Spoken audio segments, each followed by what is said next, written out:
Waalaikumsalam.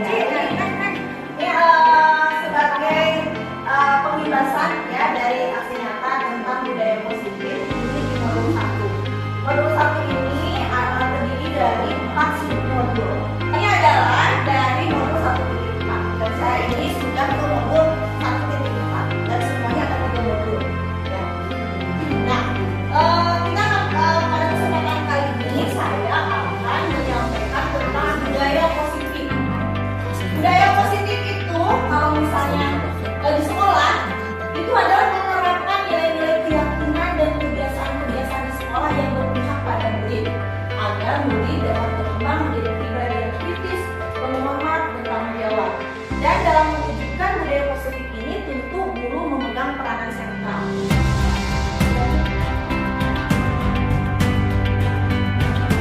Untuk membangun budaya positif, sekolah perlu menyediakan lingkungan yang positif, aman, nyaman, agar murid ini mampu berpikir, berpindah, dan mencipta dengan merdeka, mandiri, dan bertanggung jawab.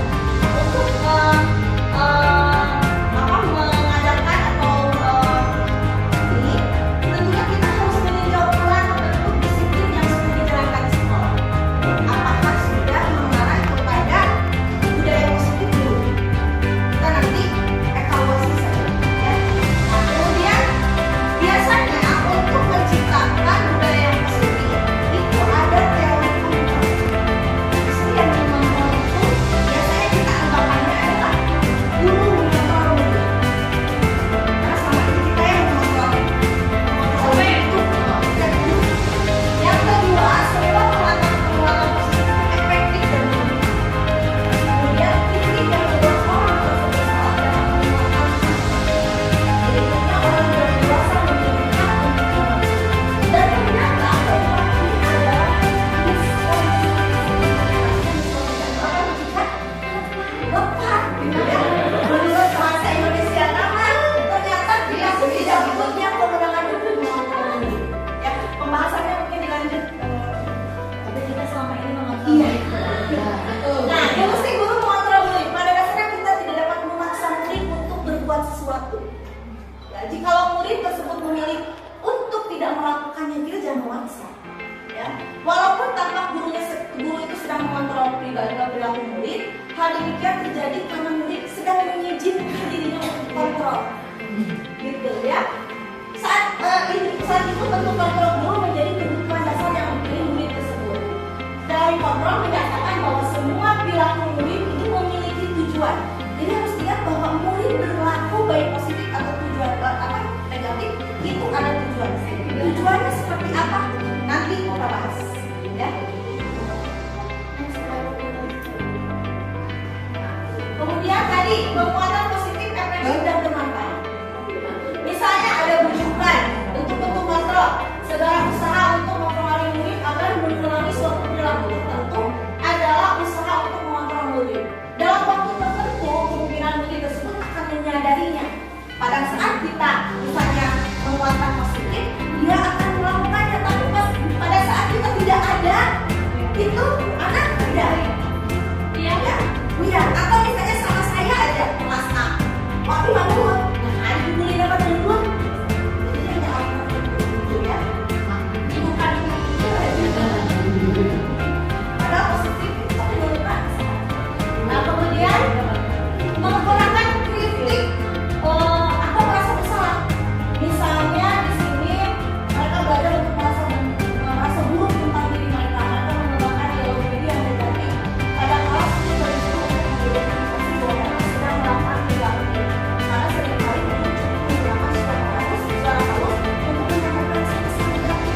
menyebabkan sebuah permusuhan.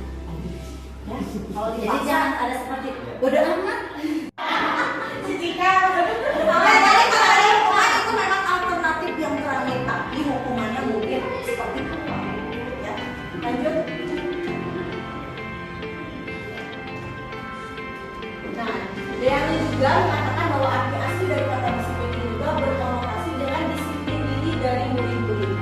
Ya, Sokrates dan Plato, disiplin diri dapat membuat seseorang menggali potensinya menuju kepada sebuah tujuan, sesuatu yang dihargai dan bermakna. Dengan kata lain, disiplin diri juga mempelajari bagaimana cara kita mengontrol diri dan bagaimana menguasai diri untuk memilih tindakan yang mengacu pada nilai-nilai yang dihargai. Jadi disiplin itu ternyata kembali kepada diri kita sendiri, ya. Itu untuk menghargai, untuk menguasai, untuk memilih tindakan-tindakan yang benar. Ya, lanjut. Nah, bagaimana cara menanamkan kedisiplinan di sekolah? Apakah dengan membuat buat aturan-aturan? Ya, karena kebanyakan kita menanamkan disiplin seperti itu, ya. Ada kata tertib, cara biar, ya, seperti itu, ya. Nah, lanjut. Nah, cara yang untuk menanamkan disiplin yang efektif adalah dengan cara menanamkan keyakinan kelas dengan nilai-nilai terbaik. Sudahkah menanamkan keyakinan kelas di kelas masing-masing? Nah, sudah keyakinan kelas itu coba ada konsekuensi atau hukumannya tidak kalau di kelas? Ada, misalnya tidak mengerjakan harus konsekuensinya atau sanksinya apa? Ada, ya. Nah, apakah sudah berlaku? Benar tidak? Keyakinan kelas itu harus tadi mengacu pada nilai-nilai kebajikan. Nilai-nilai kebajikan itu seperti apa? Ini macam-macam contohnya. Dan silakan soal itu bisa diambil dari mau waktu pelajaran Pancasila.